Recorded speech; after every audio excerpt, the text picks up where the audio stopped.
Good evening friends, কেমন আছো তোমরা সবাই? আশা করি ভালো আছো, আর আমিও ভীষণ ভালো আছি। মুনমুন ব্লগে তোমাদের জানাই অনেক অনেক ভালোবাসা, অনেক অনেক স্বাগত। তো যাই হোক, আমরা এখন মেলা দেখতে যাচ্ছি, মেলায় ঠাকুরনগর বারণীর মেলায় যাচ্ছি সবাই।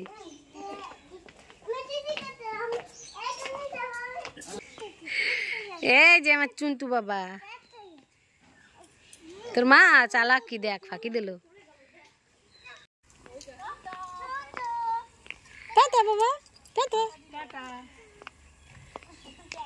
চলো কাকিমা, হ্যাঁ বুঝকু চাল।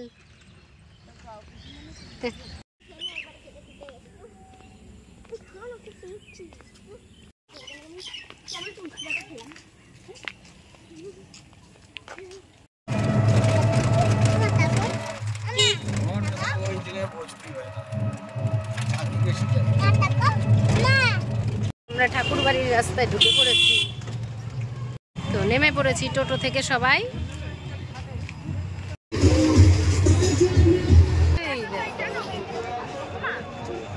হ্যাঁ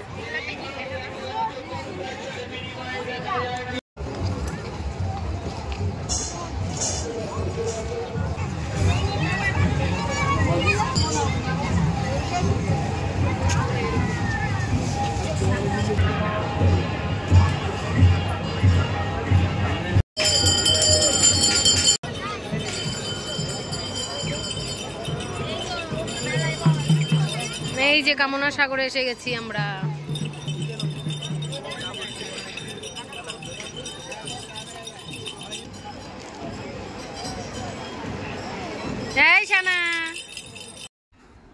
তো আমরা তো প্রথমেই কামনা সাগরে চলে এসেছি, সিঁড়ি দিয়ে নিচে নামছি দেখো, কারণ মধুকৃষ্ণ ত্রয়োদশীতে যে স্নান ছিল ওই দিন আমরা আসতে পারিনি, কারণ আমার সোনা বাবার শরীর প্রচণ্ড খারাপ ছিল, আর তার সঙ্গে সঙ্গে আমারও। তো ওর বাবা এসেছিল, ওর বাবা এসে স্নান করে গেছে। সেদিন তো লক্ষ লক্ষ মানুষের ভিড় ছিল, কি করব, আমি সেটা দর্শন করতে পারিনি। তো যাই হোক, আগামী বছর হয়তো আবার আসব, যদি ভালো থাকি সুস্থ থাকি। আর এখান থেকে ঠাকুরকে একটু প্রণাম করে নিচ্ছি, আর প্রণাম করে আমি সবার মাথায় জলের ছিটিয়ে দেব, জলটা ছিটিয়ে নিজেও নেব, আর তারপরে আমরা নাট মন্দিরের দিকে যাব। তার কারণ এখানে না আসলে মানে সম্পূর্ণ হবে না আমাদের মেলায় আসাটা, ঠাকুরের কাছে ঠাকুরকে দর্শন করাটা, তাই না? তো এখান থেকেই আগে ঘুরে গেলাম, আর মনের ইচ্ছা যত আছে ঠাকুর তো এখানে আসলেই পূরণ করে, আর এখানে স্নান করতে পারলে তো আরও ভালো। কিন্তু কী করবো, এখন সন্ধ্যাবেলা আর স্নান করতে পারবো না। তো যাই হোক, চলে এসেছি নাট মন্দিরে। তো এখানে এসে ভাবলাম ঠাকুরের মেইন প্রসাদ হচ্ছে বাতাসা, তো এখানে এসে একটু বাতাসা ঠাকুরকে দেব, দিয়ে আমি নাট মন্দিরের চারিপাশটা একটু ঘুরে আসবো, আর মাকে নিয়ে ঘুরে টুরে আমি চলে এসেছি সোনা বাবাকে নিয়ে। তো দেখো কত আচার মালা, এবার যাব মেলার মাঠের দিকটা, তো চলো যাওয়া যাক। দেখেছো কত সুন্দর জিনিসপত্রগুলো এসেছে, দেখলেই শুধু মনে হয় কিনে ফেলি। তো আমার কেনার কিছুই নেই সেরকম, তো খালি বাচ্চাদের জন্য একটু খেলনা টেলনা এটা সেটা একটু কিনে নেব। তো এর মধ্যেই আমার সোনা বাবাকে একটা গাড়িতে বসিয়ে দিয়েছে ওর বাবা, আর আমার সোনা বাবা একা বসে আছে, দেখো গাড়িতে কেউ নেই। তো ওরও মনটা খারাপ লাগছে একা একা, ওই জন্য। তো 2বার ঘুরিয়েছে, ব্যাস কান্না শুরু করে দিয়েছে, ও গাড়িতে আর বসবে না। তো ব্যাস ওকে নামিয়ে নিয়েছি। আর এদিকে দেখো ড্রাগন চলছে, নাগরদোল্লা, কত কিছু আছে। আমরা কিন্তু ব্রেক ড্যান্সে উঠেছিলাম। আর এদিকে দেখো সানা আর রাজ উঠেছে নাগরদোলায়। বাবা কি সাহস, আমি সেটাই ভাবছিলাম।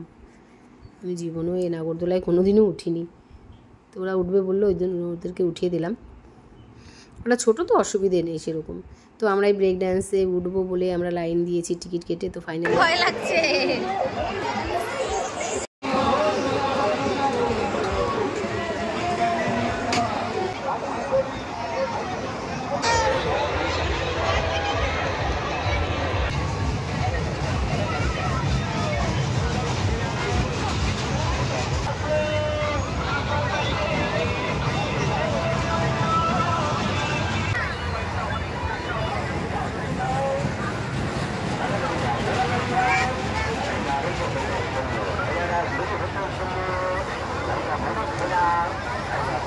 তো ফাইনালি আমাদের মেলা ঘোরা হয়ে গেছে, এখন আমরা কিছু একটা খাবো। এর মধ্যে কিন্তু আমরা ফুচকা খেয়ে নিয়েছি, লস্যি খেয়ে নিয়েছি, সেগুলো আর তোমাদের সাথে শেয়ার করতে পারিনি।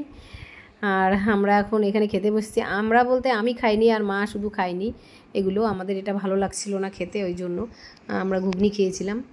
তো যাই হোক, খাওয়া দাওয়া হয়ে গেছে, আমরা বাড়িতে চলে এসেছি, কারণ 9টা সাড়ে 9টা বেজে গেছিলো।